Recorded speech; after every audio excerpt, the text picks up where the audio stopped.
Hi, I'm Andrew Holden from Auckland, New Zealand, with the team here from Auckland Hospital, and it's a pleasure to introduce a case of AV access intervention and using a high-pressure balloon, in fact, the Boston Scientific Athletis balloon. We're delighted to be able to use this device in this patient. Our standard of care in AV access intervention is vessel preparation with a high-pressure balloon and followed by drug-coated balloon angioplasty as an anti-restenotic intervention. So that's what we're going to do today, and we're going to use the Athletis high-pressure balloon to predilate lesions. There are two lesions that we've seen and have been known about previously. A focal stenosis in the mid-upper arm and a further stenosis at the cephalic arch. So here's a QVA performed on the lesion in the upper arm, and that shows a severe stenosis, but you'll notice that the vessel diameter is measured at just over 6 millimeters.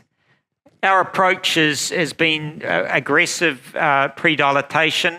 Usually is something like 1.1 or 1.2 to 1. But because a 7 millimeter balloon has been used previously, we're planning on using an Athletis 7 millimeter by 4 centimeter high pressure balloon. You can see a tight stenosis over a length of around 4 centimeters. And then if we carry on into the cephalic arch, as mentioned, the stenosis doesn't look as severe. You can see this irregularity in the cephalic arch. And as I mentioned, through that area of focal webbing, there was quite a difficulty in passing a guide wire. So here you can see dilatation and a very tight stenosis and a second stenosis. We're still at low pressure here. And you can see here how resistant that stenosis is. I'm at 8 atmospheres. How are you going, Susie? Be a bit sore, dear. You're doing well.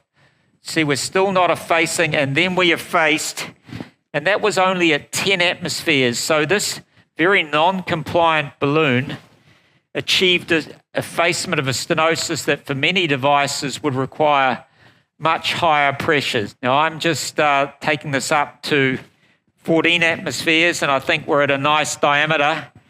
Okay, Susie, you might notice the balloon going up again here. It'll be interesting to see if we see any wasting through this cephalic arch. Now, I think I'm through the cephalosubclavian junction there, and that's okay. Susie, is that sore at all?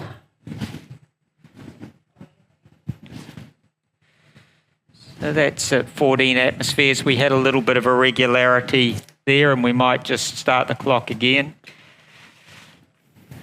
So let's have a look at the cephalic arch after vessel preparation, and you can see if we just add those together, probably is some luminal gain. Certainly that area that was very irregular and held up the guide wire looks much better.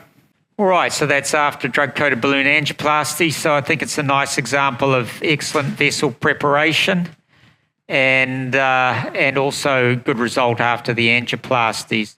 That target lesion has come up very, very nicely. It actually looks very much like the rest of the vessel. There's a wee bit of irregularity a little bit higher up where the veins are crossing each other, but if we think back to that severe stenosis, that's an outstanding result.